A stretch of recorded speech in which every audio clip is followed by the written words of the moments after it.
Let's all gather around in Oakland. Athletic, the winning pitcher yesterday, the best mustache in baseball, and a mustache that belongs on the Great Wall of A's mustaches. And Lord knows there have been plenty of classic Oakland Athletic mustaches. He joins us right now. It's Daniel Mengden. Daniel, it's Dave, it's Kyle, it's Jay. Good morning. How are you? Oh, hold on.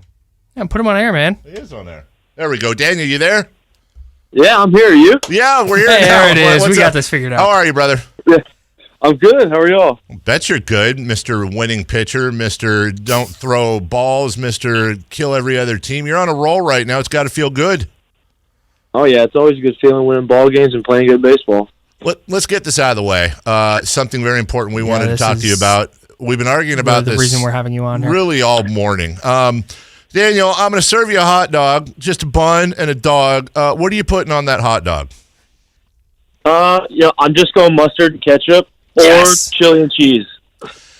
Okay. Yes. Okay, listen. Chili, cheese, three of those four. Chili, cheese, fantastic. Mustard, fantastic. Daniel, did you know that the National Hot Dog, I'm just quoting. Get the queen of ween out of here, The man. National Hot Dog Council says that if you're over 18, you're not supposed to put ketchup on a hot dog. Your thoughts? What? Yeah, the National Hot Dog Ridiculous, right? and Sausage Council. There's actually a lady named Janet, and this isn't a bit. Her name is, she goes by the Queen of Ween. I swear to God, we will send you the link. There's a whole video on there, do's and don'ts with hot dogs, and it says if you're over 18, ketchup is unacceptable. That's the argument we've been having. It's ludicrous. Yeah, I mean, why? I don't know. I mean, I know people that eat ketchup on eggs, and it disgusts me, but I'm okay with it. I'm out on that. I'm out on that, but you can do it. Yeah, I was like, do you want to do it? Go for it. That's gross. you don't do like ketchup on steak or anything, do you? No, that's disrespect. Thank you. Yes, that is very how we good. can Yes. all come together there. Kyle, do you have a baseball question? Because that's all I have. Yeah, I'm gonna. All right, now that we got the important stuff out of the way. So the A's are one of the best teams in baseball at throwing pitches in the zone. It's something that you've done very well lately. Is that something that you guys work on? That I guess how do you go about making that adjustment to getting pitches inside the strike zone? Because I imagine it's not just a matter of I try and throw it better. Like there's got to be something behind it. Well, I mean, if you look at our starters, we're not flamethrowers. I think we have a good assembled group of pitchers, and I think we all understand how to pitch. And a lot of the guys, Fires, BA, and Bassett, myself, and now Homer. It's just there's a lot of time there now, and we all know how to pitch. It's about being aggressive, throwing strikes, and keeping them off balance. Something I've seen in your starts over the last couple of years is when you're at your best, you're keeping the ball down in the zone. And you mentioned it, nobody on this staff really throws 98, 99 miles an hour. So keeping the ball down in the zone, I imagine, is important. Does the importance of that get emphasized in today's offensive climate where guys are focused on their launch angle and trying to hit the ball out of the ballpark every time? Yeah, it's a little mix of both. So you have the guys that are getting really super launch angle, and you have the generic guys that are just going to try to stay on top of the ball and hit line drive. So honestly, you have to do your research and know who you're facing, because sometimes throwing that low pitch might not be the right idea. And it's like, Mike Trout, he's kind of a low ball hitter. Right. Granted, he's the best hitter ever, but but still, it's just you got to just be able to play the hitter and be able to, I guess, trick them, be better than them in a way, and just got to have a game plan for every hitter, and you have to be able to know what they do and what they like to do, right, and adjust to the launch angle thing, like you said.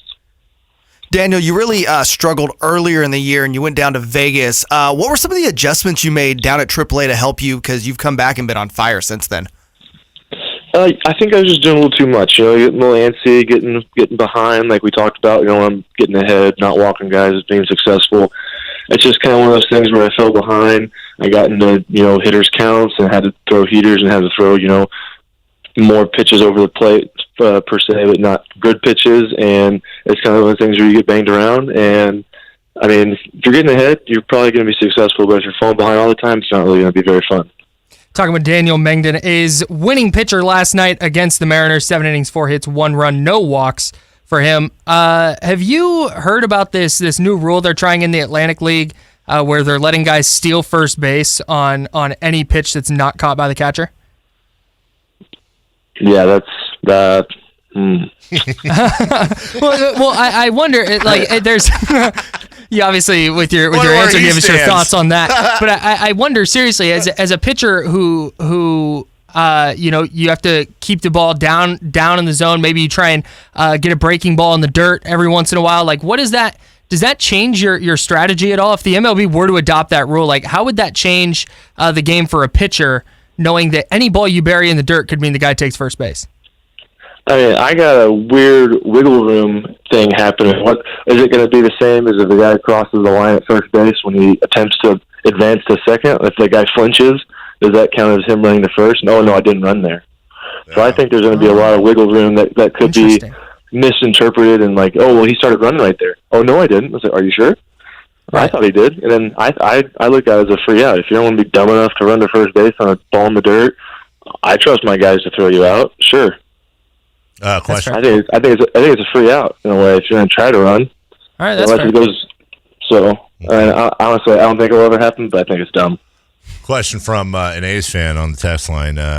If you guys win today, are you going to keep wearing those dope jerseys on the road until the winning streak ends? Because seriously, we got a couple pictures of you from yesterday. First off, the jersey itself, and secondly, in the socks and the whole deal. The stirrups, man. The stirrups are so sick. And then you're wearing the Mike Fiers no shirt underneath. I would imagine you're aware of how sick that looks when you're wearing it on the mound. Oh yeah, I love these jerseys. The color you're in since last year are just beautiful.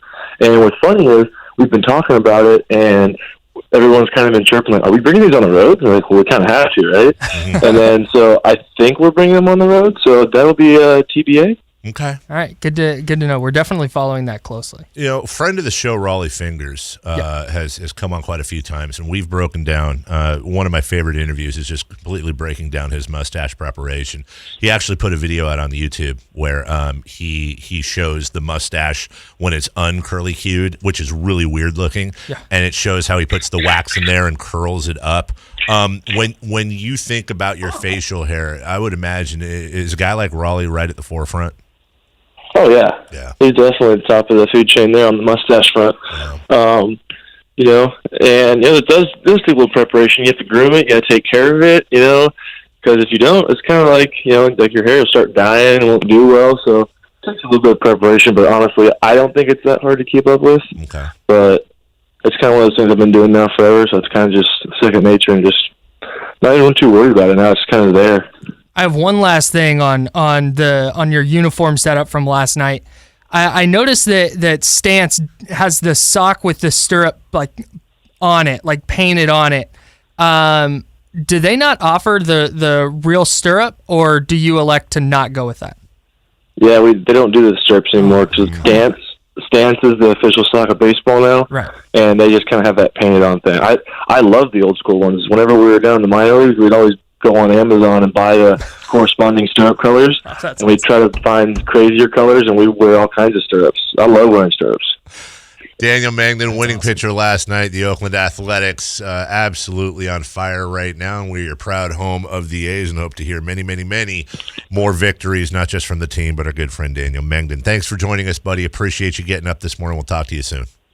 Thanks for having me. All right, brother. Take care. That is Daniel Mengden. The Drive.